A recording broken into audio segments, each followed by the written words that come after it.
নির্বাহী কমিটির অন্যতম সদস্য সাবেক ছাত্রনেতা হামিদুর রহমান হামিদ, ছাত্রবাহী সুরজ, রাসেল সহ বিএনপির কেন্দ্রীয় নেতৃবৃন্দ, ঢাকা মহানগর দক্ষিণ বিএনপির যুগ্ম আহ্বায়ক বৃন্দ, সদস্যবৃন্দ, মহিলা দলের নেতৃবৃন্দ এবং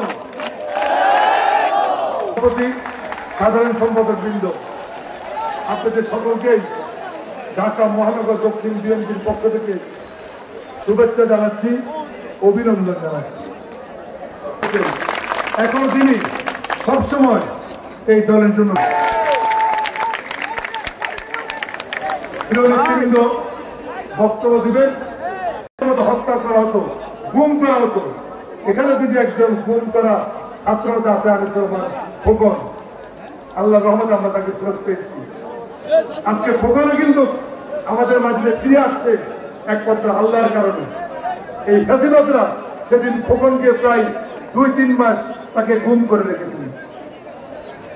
আজকে এই ফ্যাসিবাদদের কারণে কিন্তু আমরা কিন্তু এই আন্দোলন সংগ্রাম এই 2 মাস সংগঠিত হয়েছি। আমরা 16 বছর এদের বিরুদ্ধে আন্দোলন করছি। 1000-এর অধিক সহযোদ্ধা এদের বিরুদ্ধে আন্দোলন করতে তার শহীদ হয়েছে। শুধু এক জুলাই আগস্ট আন্দোলনে বিএনপির 450 নেতা কর্মী শহীদ হয়েছে।